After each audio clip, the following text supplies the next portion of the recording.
Hey everyone, and welcome. I'm Dale, and this masterclass is becoming a best-selling author in just 12 weeks. So I'm here with Wendy Keir, who is one of the co-founders of the Healing Book Project. So Wendy is an expert in the trauma recovery method, and she is the #1 bestseller of an amazing book that tells an incredible story. It's going to have you in tears, called Be More Wolf.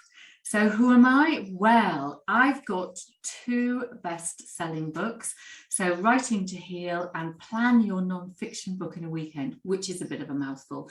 So my whole ethos is helping people to write to heal and then to write to heal the world.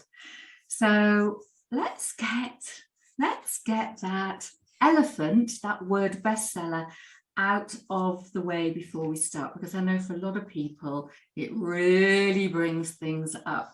So let's talk about what bestseller actually means. So if you wanted to be a bestseller on, let's say, the New York Times or the Wall Street Journal or something like that. Now, certainly the New York Times is considered to be the most prestigious and certainly the most well-known in the world. But here's the thing. So if you want to be a bestseller on there, and these figures change, I mean, they obviously got their own way of deciding what makes a bestseller in their eyes. How do you fancy selling 5,000 to 10,000 books a week? That's a lot of books, isn't it? So if you were a bestseller in that category, it's like, wow, you know, you've really, you know, you've arrived. But how do you think that people get on that list? It's not hard to guess, really, is it? Because publishers spend thousands of dollars on advertising and doing blogger outreach and all kinds of other things to reach that number. And I'm not going to share who's done some of the dodgy stuff, but there's been authors who have gone and bought thousands and thousands of their books to make that list. So for me, and I guess for Wendy, selling 5,000 books a week is a little bit on the hard side. But let's talk about Amazon. So that's where we publish our books on Amazon. So Amazon, by contrast, they update their algorithm every hour. And, you know, who knows when they're going to change how they do that. And it's really how well the top book stays in its category. So if you've ever gone onto Amazon, you can see there's lots of categories, how long it stays in that category to become best-selling. And it really is how quickly your book starts selling in the first week that you publish it. And that doesn't matter whether you're looking at print or Kindle. So 2 different stories. Now, the great thing about Amazon, and I know a lot of people would prefer not to put their books on Amazon, but here, Amazon has one job to do. Whether you look at it, you know, look at it from lots and lots of different angles, it sells things. It is a powerful selling machine. So it's a really great place to put your books. And so when the Amazon algorithm loves your book, it's going to show it to more people. I know I've woken up and I've had an email off Amazon and it said, "We think you'd like to buy Writing to Heal." And I thought, yes, I'm sure I would, but I already own the copy. Yeah, but it's great. It's, you know, it is a great selling machine. So if it likes your book, it's going to show it to more people. And one of the easiest ways is to get Amazon to notice your book is by selling a lot of books in the first week. But also you need to keep selling. Now, you might not want to do that every day of the week. So you might want to run your marketing projects in kind of chunks and blocks. And Wendy is our marketing expert, and she'll talk a little bit more about that later on. But here's the thing that I want to leave you with. I just want to leave you with this. Bestseller status is a state of mind.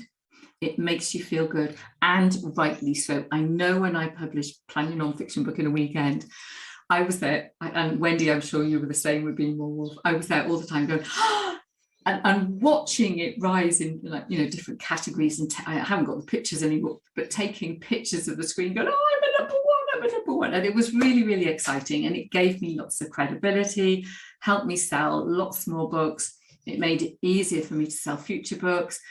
And what I did with that particular book, in fact, I do it with all books, is I turned it into like workshops, mini courses, ebooks, online courses.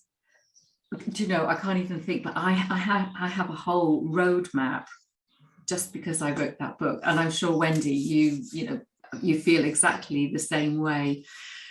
So in a nutshell, what you have to do to become a bestseller is you've got to write a brilliant book. So it starts with a great plan, an outline, and then very sadly, you have to write it. And obviously you have to edit it and get it through to that final bit. But you have to build a good author platform. Market your book as early as possible. Work with a great launch team. I don't know which way you are on the masterclass, but we ensure that our fellow authors and future authors are all working together. I'm going to talk about planning again because it all is about, it's in the plan. Launch like crazy. We've talked about Amazon, make that first week your best week. And then guess what? You just got to keep on marketing. So I just wanted to get that out of the way. So I want to ask Wendy a question. So Wendy, why did you write your book? Because I've talked enough already. Why did you write your book?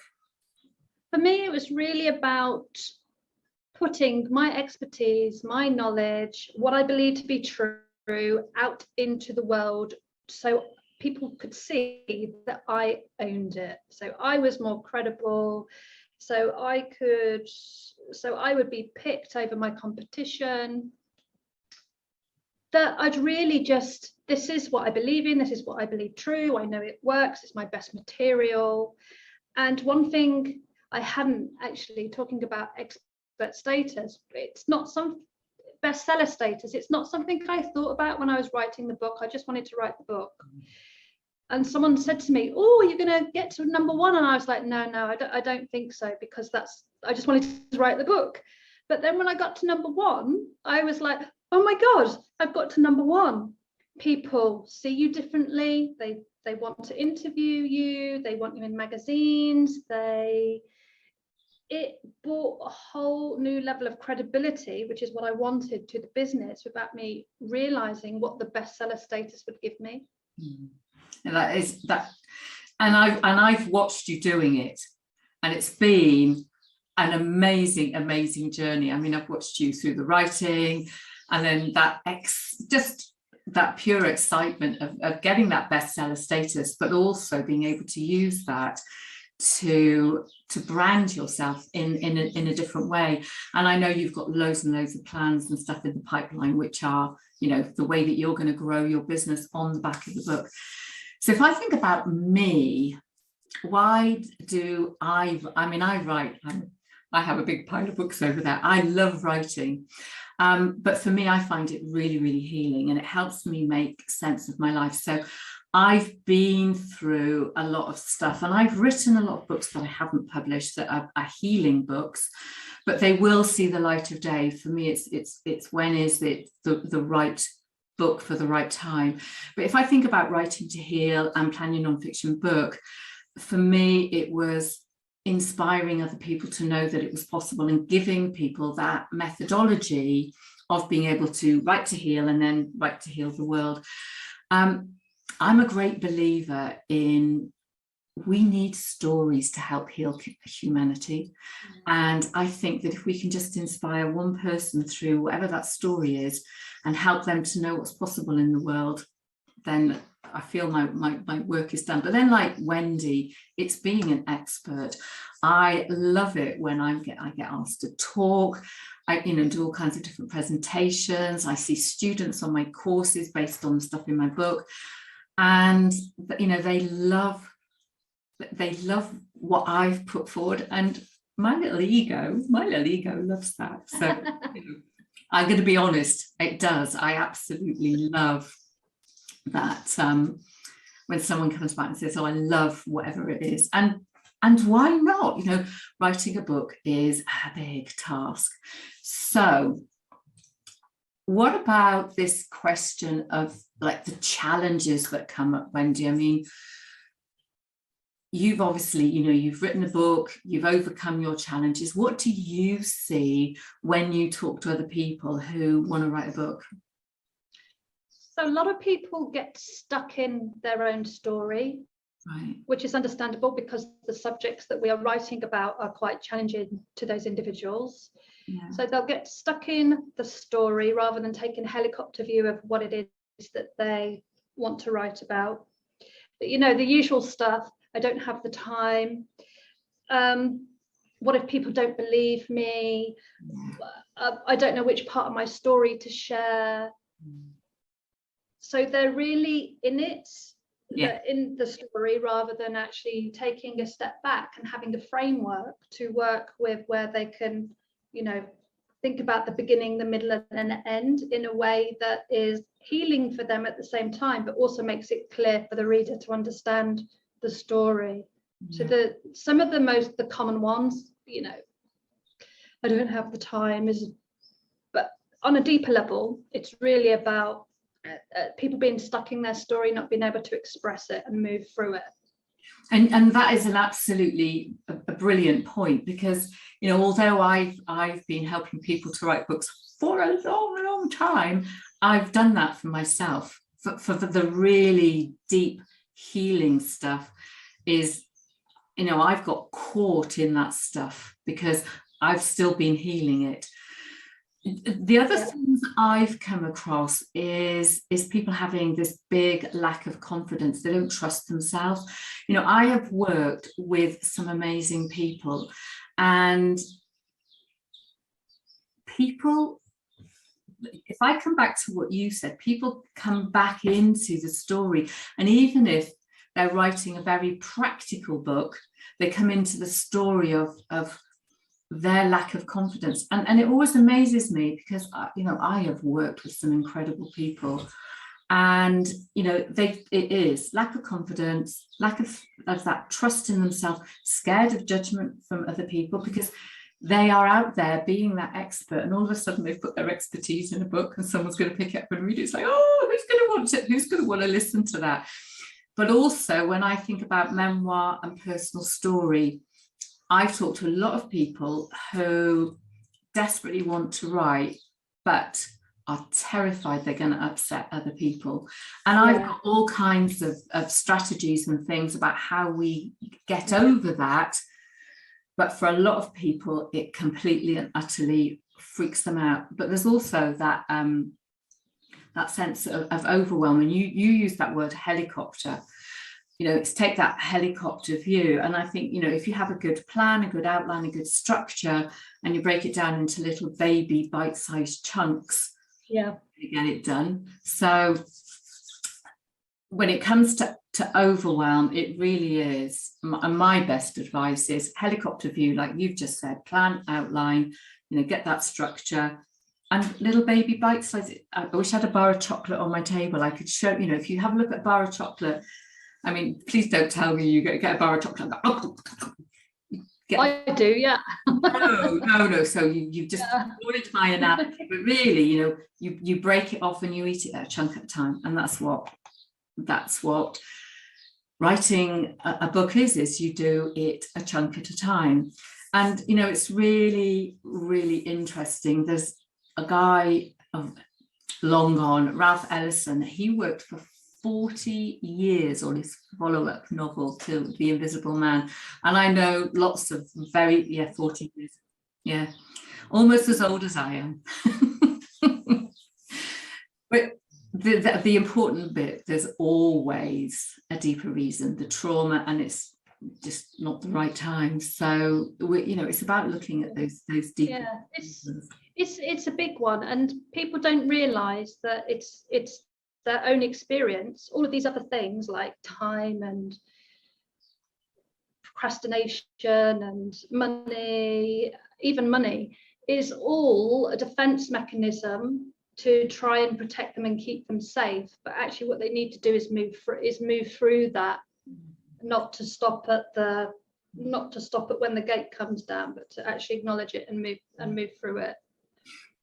So that brings us on to this really juicy bit. It's like, what part of your story have you used to inspire others? You know, how have you done that? What kind of things? So really about the tools that you've used, the way that you've been able to get at the heart of the story. Yeah, a clear beginning, a middle and end is what really helps me. Focusing in on one particular piece of the puzzle, Right. and then expanding on it, but doing that in a container. So it's safe. And if we come back to that safety aspect, I know you're a great journaler. So how did journaling as a tool help you to, you know, get through to the story so that you were able to share that learning? Yeah, so I use journaling in a specific way. I use it between, I talk about the traumatized mind and the healthy mind. Right. And when I'm journaling, I journal from those two different perspectives. So I journal from the trauma and the emotion and the hurt. And then I use the healthy mind, which is the higher self, to comfort, to help manage the trauma. So the two things actually come together as one rather than being two separate things. So the healthy part of my thought process, my thinking, my higher self will guide me and let me know what it is that I need to focus on, while at the same time nurturing, mothering, providing that love and support to heal through the journaling process. So I'm obviously, with Writing to Heal, I'm a massive journaling fan, and I know that for me, Writing to Heal it's actually saved my life. So all the things that I've been through. So, you know, if I think about, you know, I've left dreadful relationships, I've gone through osteoporosis. I've had all sorts of things, but the big things is things like osteoporosis, having a fractured spine, not being able to even to work or to walk for a long time. And it's those things, that massive adversity that I've been through. I mean, I've condensed it into a very little tiny thing, but it's going through that adversity and using my writing to heal myself and then help other people to move through those things. So I think that, you know, anybody who's watching this, the thing you need to do is, you know, go and get a journal. And if you're watching this now, scribble down the things that are coming up in your head about your story, the things that you've learned that you can take out and inspire other people. Because, you know, we've been through, the pair of us. I think when I read Wendy's story, I think she's been through more than me, but our story is always truly important, as it really doesn't matter about anyone else's story. But get that stuff down in your journal, because that's going to truly help you when it comes to writing and sharing your story. When I went through osteoporosis, even though I couldn't walk, I could barely get out of bed, I went and got a brand new journal, and I wrote and I wrote and I wrote. And that's what's helped me take my message out into the world. Well, journaling is proven, isn't it? Journaling is proven to help you. If you think of your brain as like a filing cabinet of thoughts, and you've got a really messy drawer that's just full of crap that you procrastinate and don't want to go into, if you journal around that drawer, it will file away everything in where it needs to be. And that's really important, because I see things in patterns and pictures, and if I don't write it in my journal, I don't get to see the pattern in the picture and the healing process. And that's really interesting, because when I write, I have to have my outline, I have to see the pattern, the picture, and how everything fits together. And that works for me in healing, in writing, in training, whatever I do. Yeah. It starts in my journal. It starts with that pattern and the picture and the making sense. And I've often found, you know, when I go back and reflect on stuff, I think, oh, I was quite a clever little sausage. Did I write that? And it's like, well, of course I did. So journaling is really, really powerful in that healing the trauma, the healing process, for understanding ourselves, our inner selves, and our role in the wider world. And we'll talk about a bit more about our role in the wider world in a moment. But that really brings us very beautifully onto, I have a message. Where do I start? Well, we've already said start in the journal, but what else, Wendy? What else comes up for you when people say, I've got this amazing message, but I'm stuck? Well, who's it for? Who's the message for? What are the key points you want people to know? Okay. And then moving forward through that and getting really specific on the end goal. What's the end goal? Why are you writing it? You need a direction to head in. Why are you writing, and who is it for? What do you want them to know? And that's absolutely brilliant, because that comes back to what you said earlier, is a lot of people get overwhelmed, they get lost in their own story. And what I often find, and I hold my hand up, my own experience is, when you work through your story, it takes you off. Like I write these chapter frameworks, and I plan it all out, and then I'm sitting writing, and I look up and I think, oh, what have I written? And I'm on a different path, and it's like, no. But I always come back to, is that what I should be writing, or should I be writing that thing over there? So we go on some other journey somewhere else. But sometimes as well, it takes you down paths that you weren't ready to uncover, and you might not be ready to share those stories. So has to be a safe story. Oh, and absolutely. I always say it has to be the right book or the right story for right now. Mm-hmm. What I often find as well, Wendy, I've got courses and all sorts of, I've got books and courses and all sorts of stuff on how to write books, is people often think that they can do it alone. And for us, a really, really small percentage of people, they absolutely can. But for the larger majority, actually, they've got no idea how to start, no idea how to do it. I've worked, I can remember one person, I think they sent me, I can't remember how many thousands, it was a lot of words.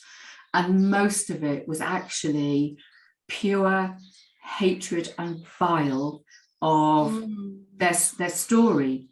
And you have to protect your audience as well.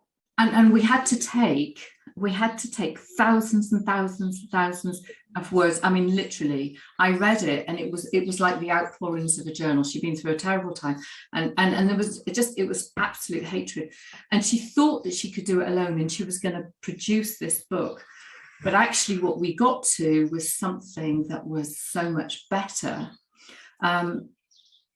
So when you numbers, what are the numbers? I mean, realistically, what are the numbers? I think the numbers say it all. It's only a certain percentage, isn't it? I think it's like 5% write and 2% publish. Absolutely. Yeah, it is. And that's because people start the project, think they can do it themselves, get lost in the story. They forget how to enjoy the process. They don't plan it. They don't chunk it down.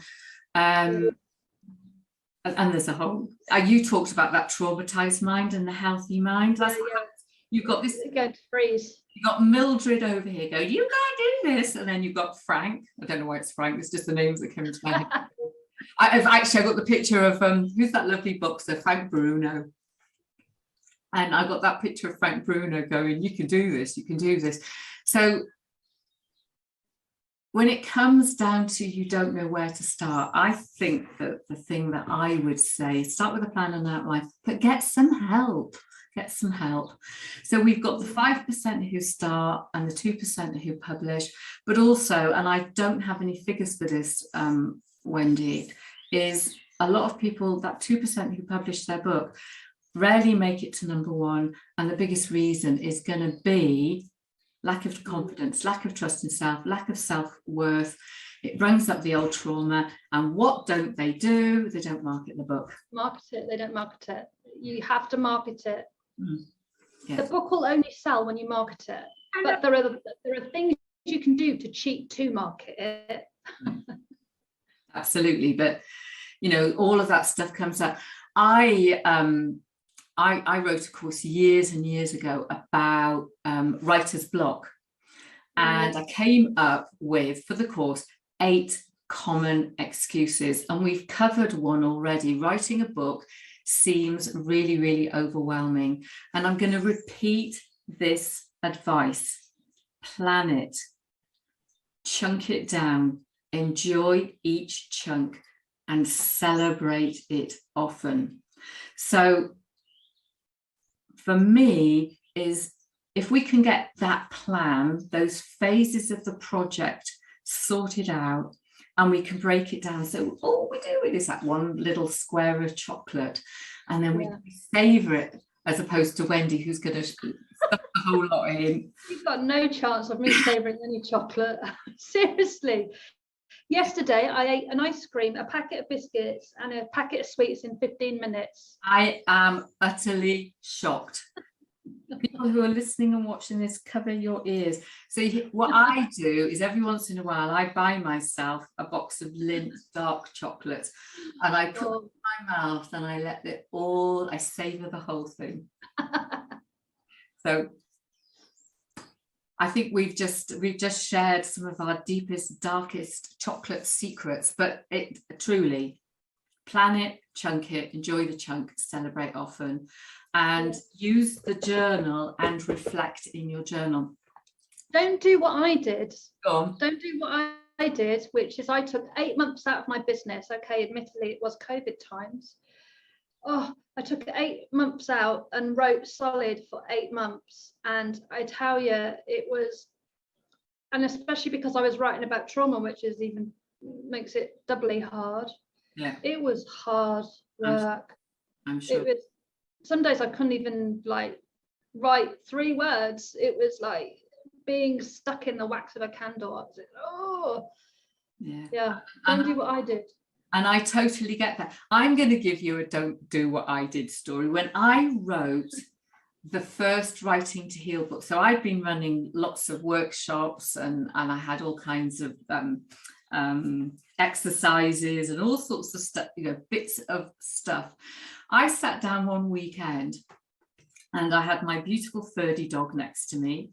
I didn't drink wine all day, I hasten to add, but for the entire weekend, I had all my exercises, and I thought, do you know, all I've got to do is talk in between all the bits.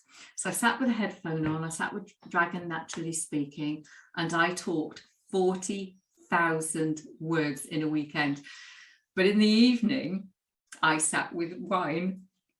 And what I decided to do was, whatever came out of it, I would turn it immediately into a book. I was going on holiday to my parents who lived in Spain, and sat on the plane with this book, and it was hilarious. I was looking at it thinking, what's that word supposed to be? So obviously, the more wine I drank, the more slurred it became. And some of the stuff that Dragon picked up, I mean, people on the plane were looking at me, and the guy next to me said, what are you laughing at? I said, well, I've written this book. I said, please never read it in this state. So we all do like the craziest of things. That don't do what I did. If you're gonna talk your book, make sure that you read it and edit it, that you plan first. Otherwise it'll be. Common excuse number 7 is something that I think that we need to talk about. My writing is not good enough. So Wendy, fear of rejection, fear of success, fear of failure, and perfectionism. I don't know if there's anything you want to say around those things. I think the fear of not being good enough, and all of those things, again, for some people, the trauma of what it is that they've experienced will really play out here. For me, I always had a fear of success. I believed if I became successful, I was going to experience more abuse. So I automatically closed certain things down and opportunities and possibilities down to myself because I believed I was going to be abused. So that I'm not good enough, it's really looking at what that is really about. What's really sitting behind that, because it can be a massive block and a massive excuse for people without them realizing that actually that's what the block and that's what the excuse is. And the brain is designed to keep us safe. So it's doing its job, but what it's doing is it's also making you very unhappy at the same time. Because if you want to write a book, you will have a deep desire to write a book, but there'll be a deeper part of you that's going, I'm not having that. And you'll just keep putting it off. But then you get into the situation where you feel really unhappy because it's something that you've never done, but you want to do, but something's stopping you from doing it. And all of those things come up for all of us, whether we have already written a book or not. And it happens in all different aspects of life. Perfectionism, I'm going to talk a little bit about perfectionism because I've had a massive problem with everything has to be perfect before I put it out there. Everything has to be ready. Everything has to be whatever. And I have learned, and I know as I'm talking about it, I have learned good enough is good enough. And things don't have to be perfect. And I learned that with the first 2 books I wrote, I gave them to an editor and proofreader, and I trusted that they made my books perfect. And so I published them, and I have a habit of going back and taking stuff out and blogging about it. And I actually found that they weren't perfect. And I thought people were going to judge me. I'd done all the right things. I'd made everything as perfect as it possibly could be. But actually what I had to do was, because it's self-published, and this is a big lesson for everyone listening to this, because things are self-published, if you find something in your book that is not quite right, guess what you can do? You just upload it, and within 72 hours, your perfect latest version is available for people to see. And I want you to remember this, is if it's possible in the world, it's possible for you. And what we have to do is explore those deeper things. Now, if you've got your journal ready, I want to give you a reframing exercise. And this is something that I use with people all the time. So let's say nobody is interested in what I've got to say. Turn it into a feeling word. I feel that no one is interested in what I've got to say. What I'm going to do instead is I'm going to write it and put it out there, and I'm going to test and see what people say. Now, if I come back to a strategy for that, blogging your book or a chapter or a story or any of those things is a great way to get feedback, because if you blog something, you put it out there, you get feedback on it, and you do little posts that all link back to that blog, people are going to say what they love, and that makes you feel good. So always when those monkey mind comes up, reframe. I am feeling that, but instead that, and then write some strategies. So whatever is coming up for you right here, right now, write that in your journal, reframe it, write those strategies. So, Wendy, we want people to discover what those 3 or those stories are that they want to share. So what about if people got their journal and they wrote down 3 stories that they'd like to write about? Yes, just good idea. Do you think 3's enough? Yeah, I think 3's enough. And 3 will be a push for it will be a push for some people, and it won't be enough for the others. So, but 3 stories that you feel would be valuable to share, that you're not going to feel too vulnerable in. Okay. That it's not going to be too emotional. But 3 stories that you're comfortable to share about yourself that would inspire, help others to see themselves in your story. Okay. Now, before you scribble those things down in your journal, I just want to give you something to do, and you do it all the time. It's called breathing. So what I invite you to do is just bring your hands to your heart. Make sure your feet are firmly on the floor, and if they're not, it doesn't matter, but if they're on the floor, this is great. Just imagine that you've got roots growing from the bottom of your feet, and just come into the heart space, breathe down your body into the roots, into the heart of Mother Earth, and bring that beautiful grounding energy back up. Take, one of your hands, it doesn't matter which way around, put it on your solar plexus, hand on your heart, hand on your solar plexus. You are not your stories. Come into that heart and think about what it's going to be like when you have shared your stories and you have inspired someone in the world to know that it's possible. This is an amazing exercise, but it really helps if you ground center and come into the heart first and literally scribble 3 stories right now. Do it. Have you done it? Have you got your 3 stories? Because I have got the most amazing exercise in the world for you to do. And all you need to write your book is a single sheet of paper. And I promise you, it's really, really powerful, and it's dead, dead simple. Now you can use a little scrappy bit like that. It truly doesn't want to go and get something beautiful and make it beautiful. But right here, right now, I want you to tear a sheet of paper out of your journal. So you've got those 3 stories. Okay, I want you to look at them. I want you to come back to that heart space. I want you to pick one. And I want to pick one, the first one that leaps into your head. Tell your ego, over there, go away, go away. I did an exercise yesterday, a healing writing exercise, and I had to write 3 things down that I wanted. My ego wanted something out, and it was like, go away. And I chose something that was deeply, deeply emotional. I knew I had to work on it. So choose the right story that's going to help you to, it's going to help you to heal. It's going to help you to inspire other people, and you're going to create an impact, and you're going to build your personal brand, have that big vision of how you're going to go out in the world and heal humanity. That sounds big, doesn't it? Heal humanity. You might just heal your community, but seriously, have that big vision. So this one's dead, dead simple. What is the title of your story? Write the first thing down that comes into your head. So write that down. I'm going to do it with you, and I'm going to call mine The Journey. I'm a great believer to self-love. I'm a great believer to writing down whatever comes into your head right here, right now.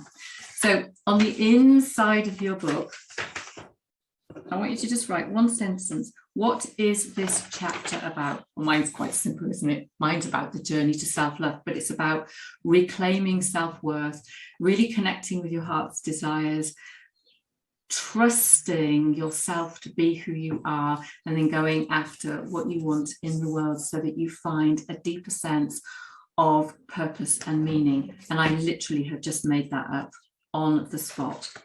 So write down your one sentence what. On the other side, it's going to be a why. Why do you want to write this book? Why do you want to write it? Inspire, impact, heal humanity, help you to heal. What is your why? And then I just want to think about, why do you want this reader to read this book? So if I think about the journey to self-love, I want to inspire people to really learn to love themselves, because if they learn to love themselves, they can heal. I know, because that's my story.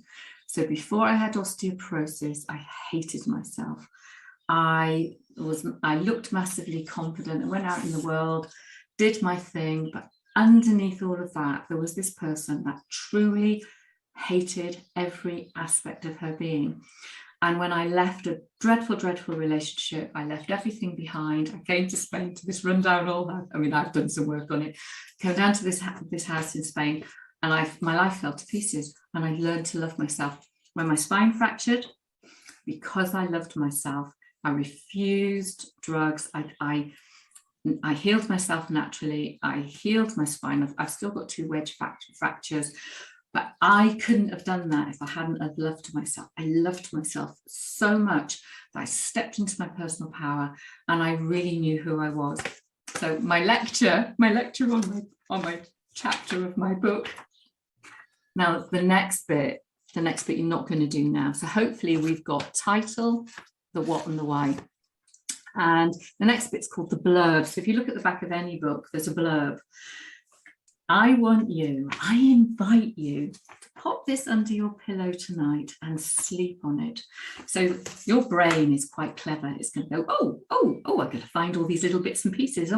Yeah, I'm going to connect that bit and bring it all back together. When you wake up in the morning, get your piece of paper or your journal, doesn't really matter which, but if you write some bullet points on the back of this about the blurb, you know, someone who buys this book is going to go on a journey to blah, blah, blah, blah, blah, blah, blah. Now, here's something I invite you to do. This is about accountability. So, do you go networking? Do you go to the pub with your friends or a wine bar, or do you go to dinner parties?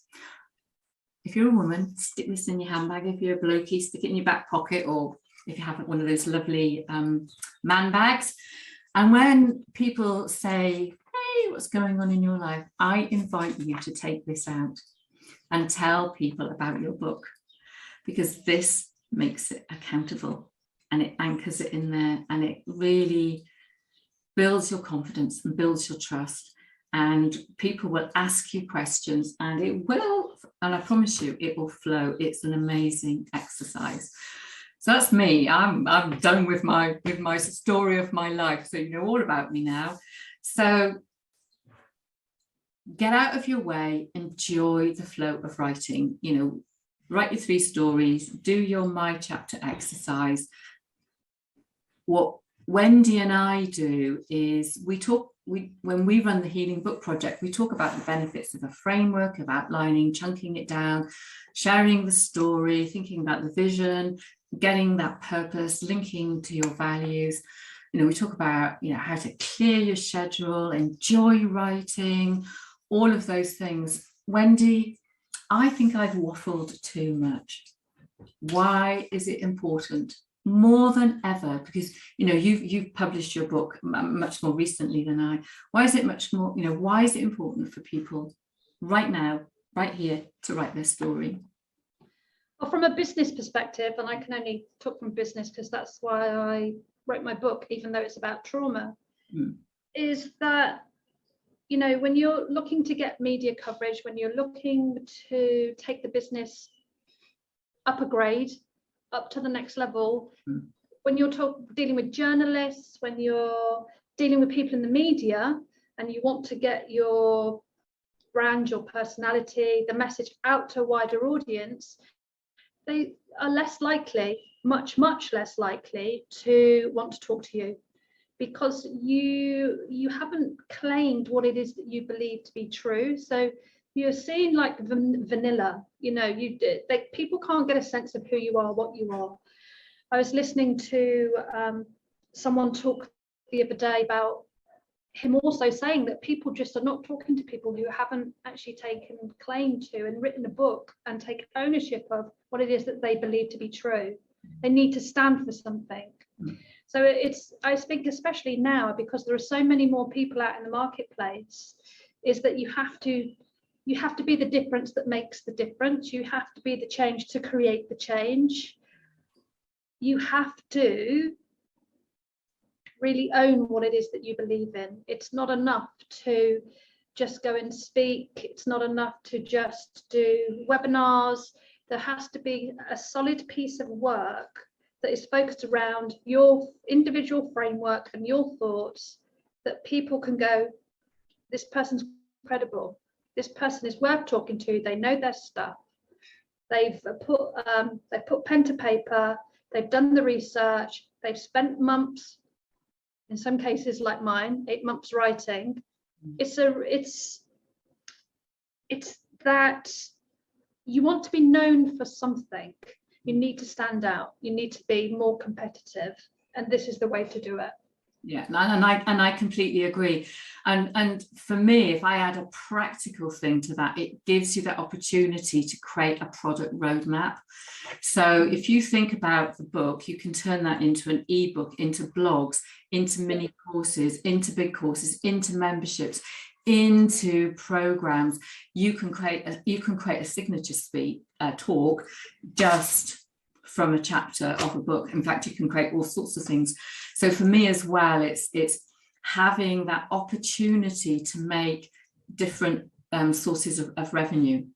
So I've used my book to create loads of different courses and workshops and programs. And I mean, I think, over the years, I've done all kinds of things to build my brand and to have that product roadmap. And nobody says that you have to create all the products in one go. If you think of a 3-year product roadmap, your book, then something out of it, and then something else, and then something. And so you've got this constant supply of innovation and inspiration out to the market. So another mistake, sorry, Dale, another mistake I made with my book, which I've realized from doing the research since, not research about the book, but research about Amazon and how it works and how it likes things, is that I mistakenly have put 2 books into one. So I've done my story, and then at the end I've done the process and the theory. Actually, they are 2 totally separate books. They don't actually go together. Just in my head at the time, I thought, yeah, that makes sense. But actually, in the concept of books, they don't actually, from a marketing perspective, they need to be separate. You see, and that's quite interesting, because it doesn't matter that you've done that, because what you can now do, not that I'm coaching you or anything. I now need to write 2 more books. Well, you first of all, you could create a trauma journal. Right? People love journals, so you can create it's on the cards. Yeah. Well, I'm going to give you a load of stuff you could do. Let's just keep you busy for a while. And anyone who's listening to this, think about this. So Wendy could create a workbook, which goes with, so whenever I create a course, I actually create the workbook first.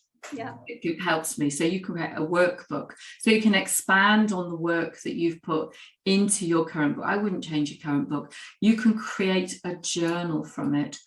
And I haven't got any here, but a deck of oracle cards. I love oracle cards. So you could have a deck of oracle cards that people could use to journal on. There's just there is so much you can do with a book, and it doesn't matter if you've gone down a particular pathway. You can always make other stuff out of it. Just talk to me. I'm full of ideas. So we've talked a lot. I hope that you have been writing in your journal, you've been taking notes, you've been thinking about your own story, you've done the my chapter exercise, you've thought about your excuses, thought about your reframes and any strategies.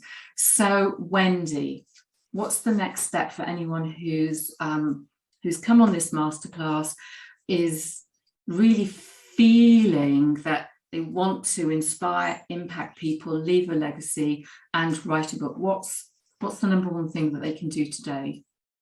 So I think what would be really good is for them to do the exercise that you were talking about earlier, which is they find their 3 stories that they can write about, pick one, do the paper exercise, put it underneath the pillow, and feel into that. And then what I would really like to encourage people to do is to fill in an application form we're going to send you, and that application form is for an opportunity to join the Book Healing Project. And the Book Healing Project is a book that's focused on healing, because that's obviously our thing, and each story is unique to the individual, but we're bringing together a group of authors who can all contribute a chapter that is focused on their personal story, so they can then make that impact that they want to make in the world. So the first step in that journey is to do the exercise, pick out the first story, and then to fill out the application form if you feel that it's a good fit for you. So because I've written a book and Dale's written several books, we thought it'd be a really good idea to come together, because we know how it all works, which can be confusing. We thought we really wanted to bring other people's stories together, to showcase those other people, to share those messages around the world, because we truly, truly believe that, you know, healing is an inside out job, and to help the planet, to help people heal and to create a difference, stories is one of the most powerful ways to do that, hence us bringing the book together. So fill in the application form if you are interested in getting that chapter in an Amazon bestseller within the next 3 months. That's really what I would encourage people to do, is to say, right, I'm doing this, I'm going to take some action, I'm going to do the exercise, and then I'm going to reach out, fill out the application form and have a conversation with either myself or Dale, and then we can take it from there. That's absolutely brilliant. So I just want to add that what you get with the Healing Book Project is, you know, you get our expertise. We've broken everything down into 3 phases, which we'll talk about in a minute. But here's the really good thing. You've got a team of people rooting for you.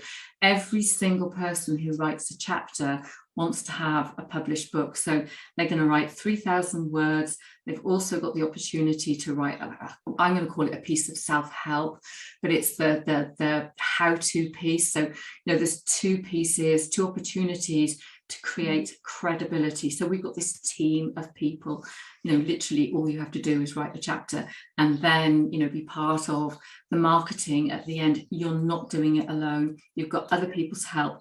The whole process is managed. And if I think about Wendy, she is such a good researcher. She researches stuff. She works out how it all works. And we're creating, well, Wendy's creating. I'm doing all the book stuff, because that's my expertise. Wendy is creating this absolutely amazing, consistent marketing machine that's going to help you to get your story out there. And what we're going to do is, as we launch each book project, is all the authors will come together for the marketing piece. So it'll remind you, do you know what? I haven't done any book marketing. I need to get off my bottom and join in and help promote my book and the next book in the project. So very quickly, we have 3 phases. Collective. We're a collective. It's not, we want you to write a chapter and then just go away. That's not what this is about. This is about us coming together and this growing. Yeah. And hence the reason why we called it the Book Healing Project, is because these are projects that we're creating, not just one, but lots of them. Yeah. So we are a collective, we are a community, and one of our part of our vision is to heal people through stories. So yeah, very much so. It's a community. It's a community, isn't it? So, you know, each book is a project in its own right, but we're building this community and we have this vision for getting out and helping to heal the world. So we've got 3 phases: book writing, as you can imagine. Then there's that whole creation piece where we are going to pull together the cover, the interior design, get everything edited by a professional editor, and then we move on to the book marketing phase. So we're going to leave you here, do those exercises, look at your resistance, do the reframing, make that application form, and talk to Wendy and I. And from my heart to your heart, I'm going to wish you all the love and luck in the world. And we are looking forward to you joining us and getting your story out into the world and helping to heal humanity.